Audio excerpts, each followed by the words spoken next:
我的室友有句口头禅，我可以，我行，都交给我，但他总是会把事情弄得一团糟。军训第一天下了大雨，他自告奋勇替我们回去收被子，收上来的被子满是泥污，弄脏了我们所有人的床铺。当天晚上，我们宿舍所有人打起了地铺，他却揪着手指在一边委屈地说，总之我把你们的被子收回来了呀。军训结束，我们要前往另一个校区研学，张欣欣又跳了出来，说要帮我们买车票。可他不仅买错了车票，还弄丢了我们其他3个人的身份证和学生证，而他却搭着富二代男友的豪车自己去研学，害我们3个冤种集体挂科。对此，他攥着衣服下摆，一脸无辜，我把车票订好了呀，虽然订错了，但又有什么关系呢？后来，在他又说出那句我可以，交给我的时候，我们宿舍其他3人意味深长的对视一眼，既然他可以，那我们就把事情放心交给他吧。01啊，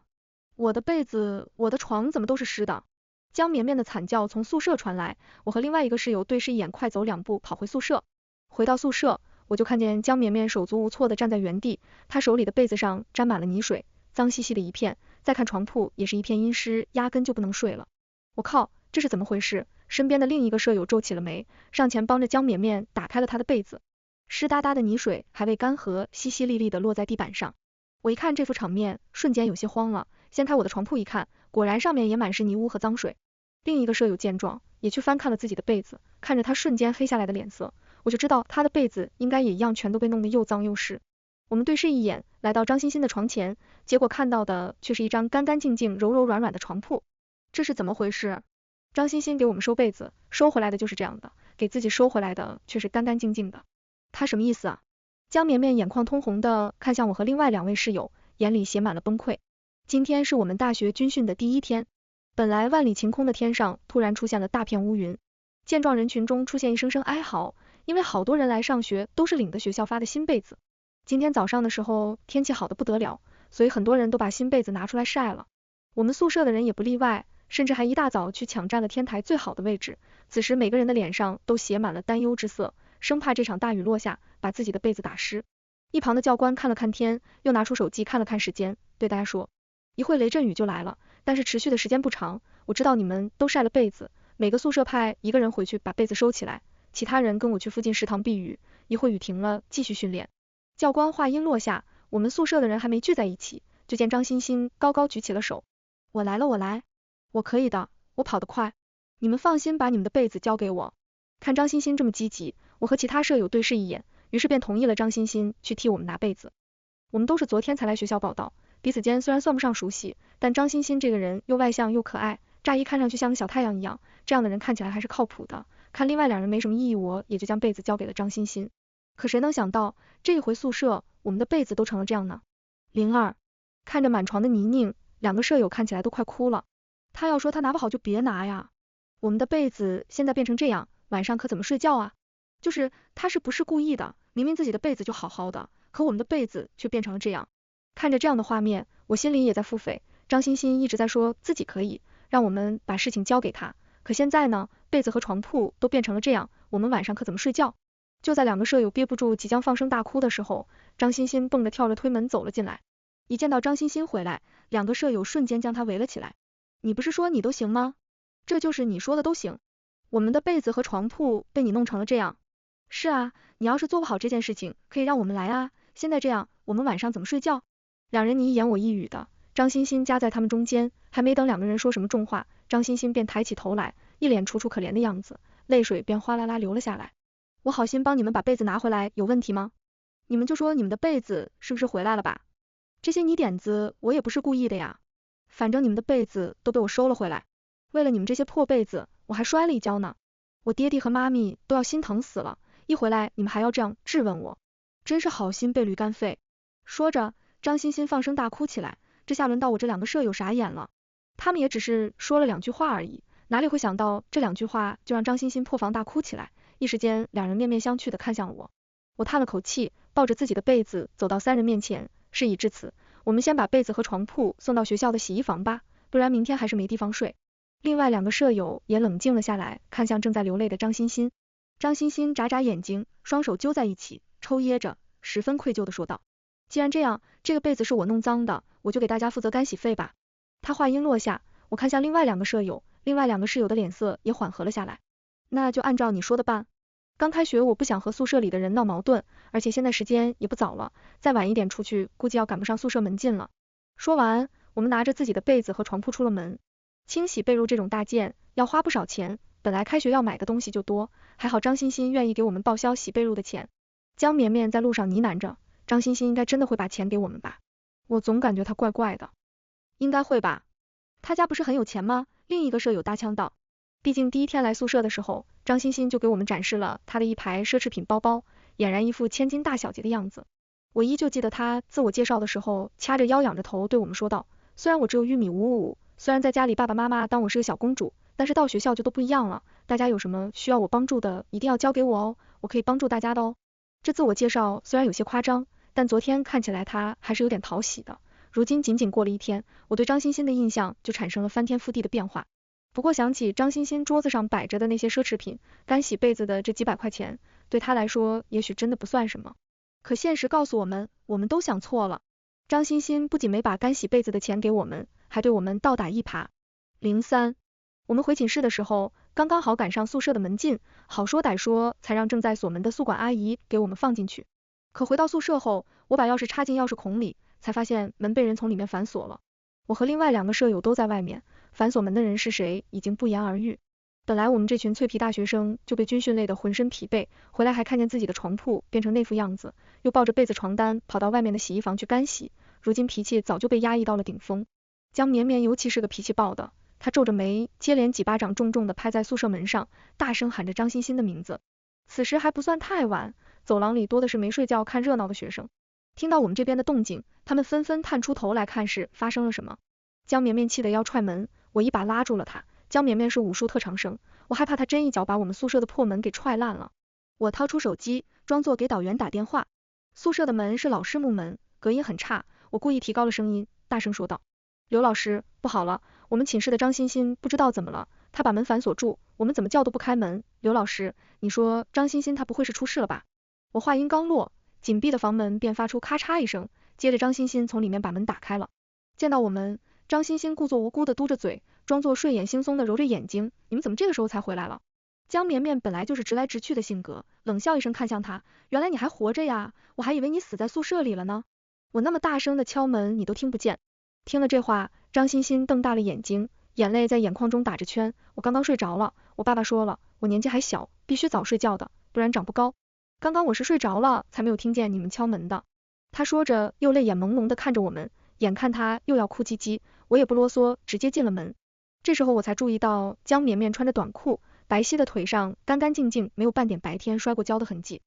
如果一开始只是怀疑，那我现在几乎可以确定，我们的被子是被他故意弄成那样的。我冷笑一声看向他，懒得再和他演戏。是真睡着了还是假睡着了？怎么我一打电话说叫辅导员过来，你就醒了？说着，我扬了扬手中早就没电关机的手机，被拆穿的张欣欣脸色未变，拢了拢额前的碎发，念叨着说，真睡着就是真睡着，我又怎么会骗你们呢？江绵绵和另一个舍友在一旁做了个呕吐的动作，张欣欣自然也看到了他们的神情，皱起眉来看向他们。我关上了宿舍门，隔绝了别的宿舍看热闹的目光，对张欣欣说，今天把我们关在门外的事情我们就不多说了，你把我们的被子弄成这样，现在把干洗费报销给我们吧。干洗费？什么干洗费？张欣欣张大了嘴巴，指着我翻脸不认人，林苑，你该不会是在敲诈勒索我吧？我把你们的被子拿回来还不行，你们还要我给你们报销干洗费？是我让你们把被子送去干洗的吗？难道洗手间不能洗吗？张欣欣小嘴一撅，双手环胸，振振有词的说道，再说了，为了给你们拿被子，我还摔了一跤呢。我这么娇弱的人，没问你们要精神损失费就够大度了。说着，他一拉床帘，将自己和我们彻底隔绝开来。我和另外2个舍友对视一眼，从对方的眼睛里皆看到了无语2个字。04。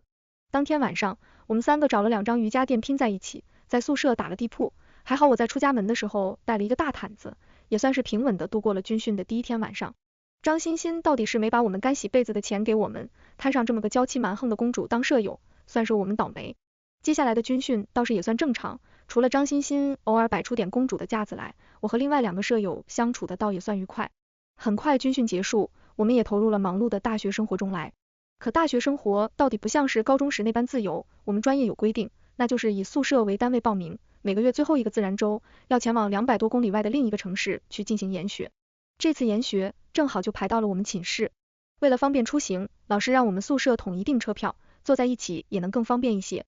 因为我是宿舍长，所以让他们把身份证和学生证都放在了我的桌子上，等晚上车票开卖我统一订购就行了。交代完一切后，我拿着浴巾去了浴室，可没想到就在我洗澡耽误了2分钟的时间里，张欣欣就又作妖了。我们宿舍是上床下桌，她趁着另外2个舍友在床上注意不到床下的时候，居然来到我的桌子上，用大家的身份证把车票给买好了。想到她之前把我们被子都弄成那样的事情，我充满了怀疑，并不相信她会这么好心帮我们订车票。交给我，我保证能行。张欣欣瞪着大眼睛看着我，随后她将车票的订单截图发给了我，你自己看看，我订的车票怎么可能会有问题呢？我点开群里的截图，看了看订票的时间和日期，发现一切没问题后，有些狐疑的看向张欣欣。张欣欣双手委屈的搅在一起，看着我还有另外2个舍友。我知道自己有点公主脾气，之前被子的事情我确实有问题，但我们还要一起度过大学4年，所以我想给大家订车票，来弥补一下大家，这种事情交给我就好了，我会做好的。他扑闪着大眼睛，因为身高原因，又仰着头在看我。我和另外2位舍友确认过车票没问题后，也就没再多说什么。可直到我们出发去高铁站的那天，才发现张欣欣不见了，连带着一起不见的还有我们的身份证和学生证。05，在前往高铁站的路上，张欣欣还回我的消息，说自己马上就到。可等我们到了高铁站后，她整个人就都失联了，电话不接，消息也不回。这次研学是要算进学分里的，如果迟到或者旷课，今年的平时分肯定是要被扣掉的，要我们挂科重修也说不定。好在我们从网上查到，高铁站用临时身份证也能乘车，我们3个火急火燎的去办了临时身份证，以为事情能够告一段落的时候，检票员却告诉我们，从售票系统中没有查到我们3个的信息。这一刻，我的心如同坠入冰窖。靠，我们被他耍了呀！江绵绵第一个反应过来，怒气冲冲的就要往外走，我连忙拉住他，别冲动，现在我们要做的事是解决问题。江绵绵被我劝住，我到售票窗口去问还有没有今天赶往临市的车票，却被告知已经没票了，有票的班次等我们到了研学也该结束了。最后没办法，我们3个决定打出租车前去。紧赶慢赶的，等我们到的时候，研学时间也已经过去了将近一半。不出意料的，除了张欣欣外，我们宿舍的其他3个人全被研学老师扣了学分和平时表现分。今年这科课直接挂科预定，我们3个注定是要与评优评奖无缘了。我们专业的人不算多，评优的名额只有2个，我们寝室的4人是入学分数最高的4人，他这么一番操作下来，直接把我们3个舍友从竞争对手的名单中剔除了。直到此时，我才真正明白他这么针对我们的原因，恐怕之前的被子事件也是想让我们生病，缺席军训扣分。可他没想到我们仨身体素质那么好，没有被褥睡了1宿地铺，还能活蹦乱跳。张欣欣满脸得意的看着我们，看着他那张伪善的脸，我攥紧了拳。既然他这么想玩的话，那我不介意好好陪他玩一玩，到时候看看我们谁玩得过谁。06，我也不知道怎么回事啊，我明明给你们订了车票的，你们现在又来怪我。张欣欣面对我们的质问，像是往常一样摆出来一脸无辜的样子，可他眼底的幸灾乐祸却没能逃出我的眼睛。明明给我们订了车票，那我们的车票呢？我们的身份证呢？江绵绵翻了个白眼，面色不善的望向张欣欣。张欣欣揪着100，拿出了他的手机，一脸委屈的样子，你看，你们的票就在这里啊。这一看不要紧，看完我直接两眼一黑。票确实还在，但是车票的日期却变成了昨天。他把我们的车票统一改签到了昨天，所以我们今天到车站，自然是查不到我们的票。而张欣欣本人，则是坐着他富2代暧昧对象的跑车来的研学点。呀，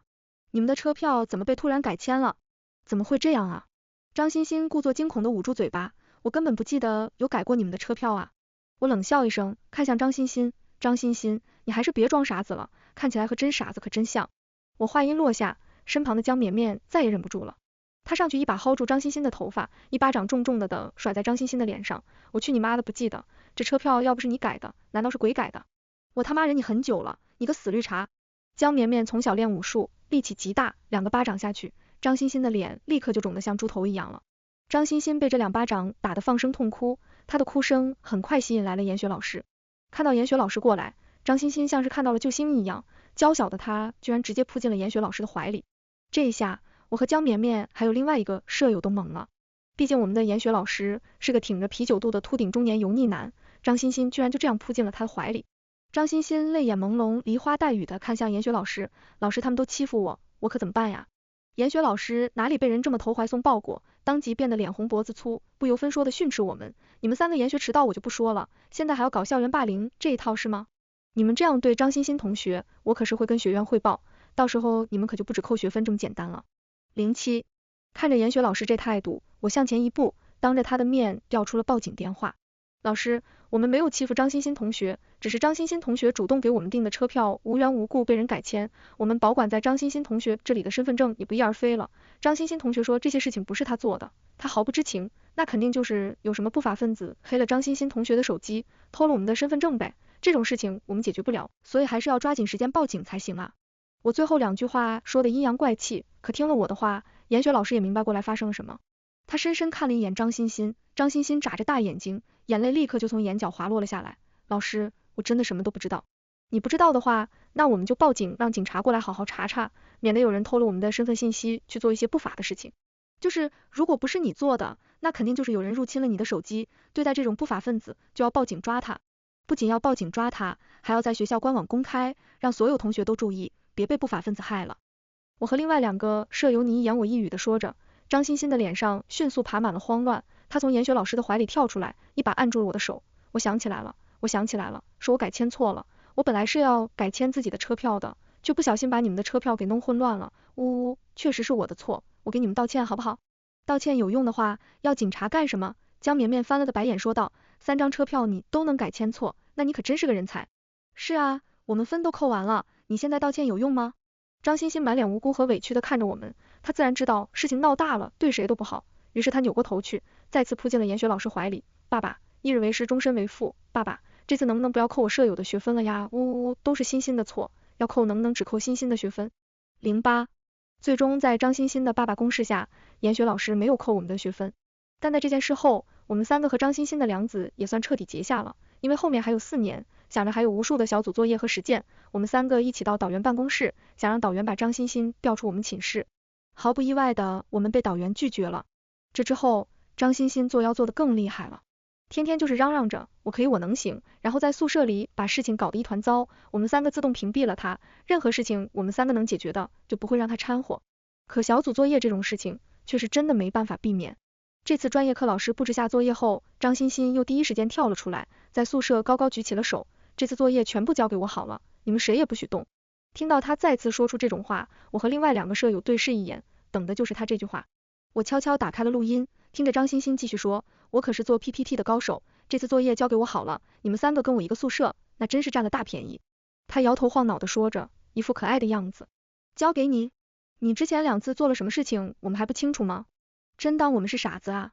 江绵绵放下手中的书，目光不善的看向张欣欣。张欣欣被他这么一对，嘟起嘴巴翻了个白眼，满脸轻蔑的看着江绵绵，我都说了我可以，再说了，我上面可是有人给我兜底的，我可不像是你们这种书呆子，只会读死书，学校就是个小社会，你们要学会和老师搞好关系，懂吗？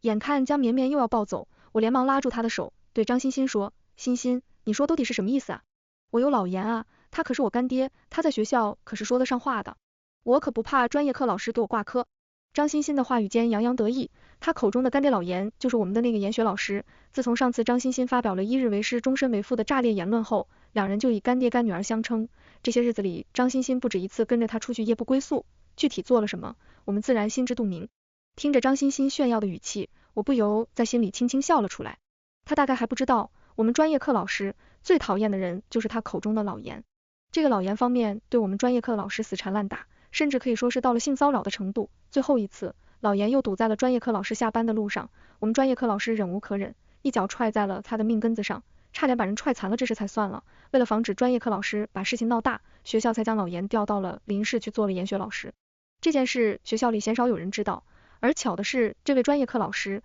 是我妈读研时的同门师妹，我妈在知道张欣欣和老严的事情后，讲这件事情讲给我听的。09，专业课老师就给我们做作业的时间有1周，这1周时间里，张欣欣看到我们做作业相关的事情，就会上来阻止我们。都说了，交给我，你们为什么还要做？是不是不信任我？我说了要把事情做好，就是会做好，我不管，反正你们谁都不许做这个作业。这个作业只能我一个人来做。他嘴上这么说着，可是关于作业的事情就是一点都没做，每天不是跟着富二代暧昧对象出去吃西餐，就是和老严出去交谈父母情深，朋友圈里更是打造出一副千金大小姐、悠闲有钱的形象。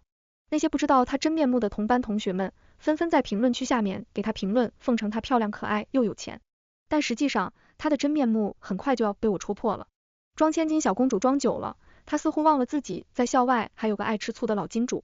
很快到了专业课作业要交作业的时候，最后一天的时候，张欣欣装模作样的在电脑前忙活了1个小时，从百度上搜了一些数据放在了 PPT 上，然后做出了一个极其粗糙的 PPT。做完这些后，她耸耸肩，满不在乎的说，还以为这个作业有多难呢，你们一个个如临大敌，这还不是被我1个小时就做出来了。看着她这副样子，我们懒得理她，随意敷衍几句后，纷纷拉上了床帘。我知道张欣欣为什么非要主导这次作业，毕竟如果是她主导的这次作业，她贡献的多，按照赋分制度，她能够多加学分，学分一多，评优评级自然也就多了一些机会。她这么着急评优，还不都是为了稳住家里的那个老金主吗？毕竟她家里那位老金主思想古板又偏执，她要是评不上优，回去日子肯定是不好过。张欣欣粗制滥造的 PPT 一上台就让专业课老师黑了脸。可看着这粗制滥造的 PPT， 张欣欣还是脸不红心不跳的在台上照着念完了。这份 PPT 里的所有数据基本上都是他从百度搜来的，真实性先不说，但这种把专业课老师当傻子的行为确实让专业课老师脸黑不止。可怜张欣欣还觉得自己扒上了大腿，以为作业就是走个过场就行。专业课老师冷笑一声，环视在我们宿舍几个人身上，缓缓说道，你们这个组平时分全部作废。这话一出，全场都安静了下来，同学们的目光落在了我们身上，充满了戏谑。我给了你们1周的时间，你们4个人就做出来这种东西，到底有没有把我这个专业课老师放在眼里？听到专业课老师这么说，张欣欣脸色惨白，连忙将锅甩在了我们头上。老师，这个作业我只负责了宣讲部分，其他的不归我管，总不能也要扣我的平时分吧？ PPT 是他们做的。听到张欣欣这么说，我站起来走上讲台，拿出了一个 U 盘，插在了讲台上的电脑上，对老师说，老师，是这样的，张欣欣同学说他自己一个组，所以他的作业是他自己独立完成的，这份才是我们3个的 PPT， 还希望老师您看一下。我和另外2个舍友当然不是傻子，张欣欣不让我们做，我们就真的不去做了吗？不和他争执，只不过是为了来看他的笑话罢了。专业课老师听了这话，神情缓和了下来，拿起鼠标在我们的 PPT 上滑动起来，看完我们的 PPT 后，他才看向我们，你们说这位同学是自己一个组，有证据吗？不会是你们刻意排挤他吧？同学同组之间是要互帮互助，而不是勾心斗角尔虞我诈的，你们明白吗？我点点头，看向老师，您说的对，可是张欣欣同学每次都要对我们的事情大包大揽，可是每次都会把事情搞得一团糟，我们也是没办法了才会这样的。至于张欣欣同学要自己一个组的证据，我这里也是有的。说着，我点开了电脑桌面的一个录音，张欣欣略带轻蔑的声音从黑板两侧的大喇叭清晰的传了出来。这次作业全部交给我好了，你们谁也不许动。我都说了我可以，再说了，我上面可是有人给我兜底的，我可不像是你们这种书呆子，只会读死书，学校就是个小社会，你们要学会和老师搞好关系，懂吗？我有老严啊，他可是我干爹，他在学校可是说得上话的，我可不怕专业课老师给我挂科。录音播放到一半，张欣欣破大防的要过来抢夺电脑上的 U 盘，可惜下一秒，江绵绵冲上来挡在了电脑面前。张欣欣看着我，破口大骂，林婉，你这个贱人，凭什么你生下来就是过好日子的？现在我就是想评优评奖，你都要阻拦我。听着张欣欣的话，我突然就想起来了，我和张欣欣的第一次见面并不是在开学的时候，而是在我18岁成人礼的时候。我父母借着我的成人礼宴请了许多生意上的伙伴，当时就有张欣欣这个生面孔。看张欣欣这么积极，我和其他舍友对视一眼，于是便同意了张欣欣去替我们拿被子。凭什么你天生就要过好日子？凭什么你要来破坏我的计划？我冷静地看着张欣欣冲我嘶吼，如今我算是明白了，人没有无缘无故的恶意，张欣欣害我和舍友，无非就是因为她嫉妒我们恨我们。张欣欣越骂越难听，早就没了平日里文静小白花的样子，宛如一个泼妇一样在嘶吼。江绵绵看不下去了，将她一巴掌推倒在地。教室里好事的同学们已经把这些录了下来，本来大学生活就足够枯燥，我相信这件事情很快便会在学校乃至社会上传播开来。听完录音后，专业课老师的脸彻底黑了下来，当场宣布以后张欣欣这个学生他彻底不管了，你转专业也好，转班也好，总之我的课上不希望再出现你这样试图走后门，靠着裙带关系完成学业的学生。张欣欣一看事情到了这个程度，瞬间慌了，他从地上爬起来，想去扯老师的袖子，求老师。可下一秒，一个高瘦的中年妇女突然冲进了教室，她在教室环视一周后，目光落在张欣欣脸上，直接上前拽住了张欣欣的头发，一边用力地扇在张欣欣的脸上，一边大叫：你他妈小贱蹄子，就是你勾引我们家老严是吧？我他妈让你贱，还叫他爸爸，那你生时还得叫我一声妈妈呀！但我可生不出来你这种下贱胚子，老严长成那样，你他妈也下得去嘴啊！我和江绵绵默默后退，顺手还拉了在一旁吃瓜的专业课老师一把。11. 张欣欣在我们学校彻底出了名，很快她被人打的视频就上了热搜，当天学校就发布了声明，通知开除张欣欣的学籍，至于我们的研学老师老严，也在社会的舆论下直接被开除。同时还有人发出了一段视频，是张欣欣抱着我们的被子扔进泥土里的画面，视频中张欣欣像是不解气似的，还跳上我们的被子狠狠踩了几脚，有人无意中拍到了这段视频，这段视频让张欣欣再次登上热搜，张欣欣彻底火了。张欣欣从来都不是什么富二代，这件事是我在无意中发现的。我们开学后不久是中秋节，但是我陪着我爸去他一位商业伙伴的家里拜访，却看见了这位叔叔家里摆放着张欣欣的包。这个包我记得很清楚，张欣欣炫耀过很多次，还因为不小心蹭上了3道划痕大发雷霆，所以看着带着同款3道划痕的包，我立刻就想起来了张欣欣。在我的打听下才知道，这位叔叔在玩养成张欣欣就是他包养的金丝雀，他在按照他的想法，把张欣欣打造成自己喜欢的样子。他想要张欣欣变成高知女性，所以逼迫着张欣欣去每年必须评优评奖，可张欣欣过惯了依赖他的日子，满脑子都是歪门邪道，最终落得了个如此下场。现在想起来，当时在我生日宴上的时候，张欣欣大概就是这位叔叔带过去的。后来再听到张欣欣的名字，是在我们大学毕业后，听说他和老严的视频曝光后，被学校里那个富二代暧昧对象找人打断了腿，而那个想将他养成的霸总，见他变成了残废，直接皱着眉将他赶出了家门。他断了一条腿，也不愿意出去打工养活自己，最后跑到了会所当起了陪唱小姐。再后来便没了别的消息。听着他的故事，我和另外2位舍友相视一笑，举起杯碰了碰。张欣欣不是什么都可以吗？看来现在也很可以呀。